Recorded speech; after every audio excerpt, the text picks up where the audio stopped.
দরিদ্র মানুষ, নিপীড়িত মানুষ, সাধারণ মানুষের বেদনার ভার বহন করেছিলেন এই ঈশ্বর পুত্র।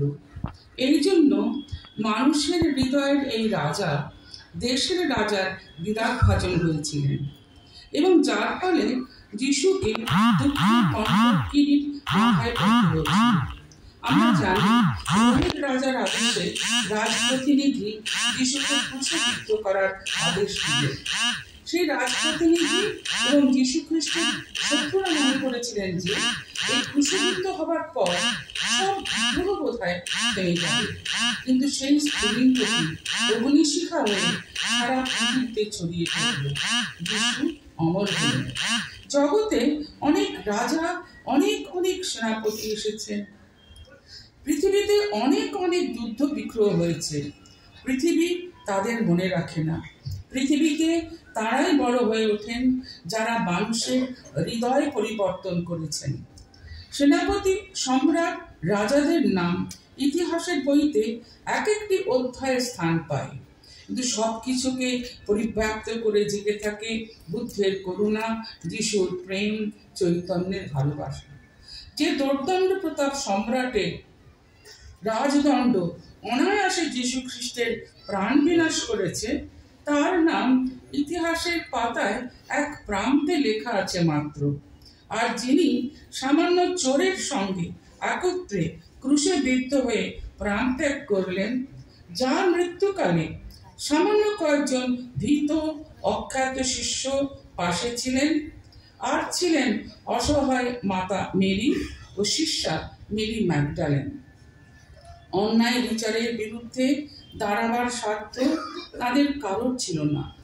সেই যীশু খ্রিস্ট আজ মৃত্যুহীন গৌরবে 2000 বছর ধরে সমস্ত পৃথিবীর হৃদয়ে বিরাজ করছেন এবং আজও বলছেন, যারা দীন তারা ধন্য, কারণ স্বর্গরাজ্য তাঁদের। যারা নম্র তারা ধন্য, কারণ পৃথিবীর অধিকার তারাই পাবে। ভগবান যীশু দেখিয়েছেন মানুষের মনুষ্যত্ব রাজনীতি, জগতের সাম্রাজ্যে বা সম্পদে নেই, আচারে বা অনুষ্ঠানে নেই। যে মানুষের মধ্যে ঈশ্বরের প্রকাশ আছে সেই সত্য, সেখানেই তার মনুষ্যত্ব। স্বর্গরাজ্য মানুষের অন্তরেই আছে, বাইরে নেই। শয়তান যখন তাকে পাহাড়ের উপরে প্রলোভন দেখিয়ে বলেছিল, তুমি রাজা, ভোগ করো এই রাজত্ব, তিনি বলেছিলেন, না, আমি মানুষের পুত্র এবং ঈশ্বর আমার পিতা। মানুষ এই সম্বন্ধে মহিয়ান, দেশে ঈশ্বরের পুত্র, এবং এই পরিচয় তাকে সাম্রাজ্যের রাজার থেকেও বড় করেছে। আমি মানুষের পুত্র, এই বলে তিনি মানুষকে মহিয়ান করেছেন। মানুষকে এই মানব পুত্র বড় করে দেখেছেন বলেই মানুষকে যন্ত্ররূপে দেখতে চাননি। ইয়ং পশ্যতি সর্বত্র সর্বাং চ ময়ি পশ্যতি তস্যাং ন বিনশ্যামি সচ মেনা বিনশ্যতি। যিনি আমাকে সর্বত্র দেখেন এবং সমস্ত মধ্যেই আমাকে দেখেন, তার কখনো বিনাশ হয় না। সমস্ত মানুষের মধ্যে তিনি নিজেকে এবং সেই যোগে ভগবানকে উপলব্ধি করলেন। তিনি শিষ্যদের আহ্বান করে বললেন, যে দরিদ্রদেরকে আহার দেয় সে আমাকেই খাওয়ায়, যে বস্ত্রহীনকে বস্ত্র দেয় সে আমাকেই বসন পরায়। আজ সেই দীনবন্ধুকে স্মরণ করার দিন।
Oh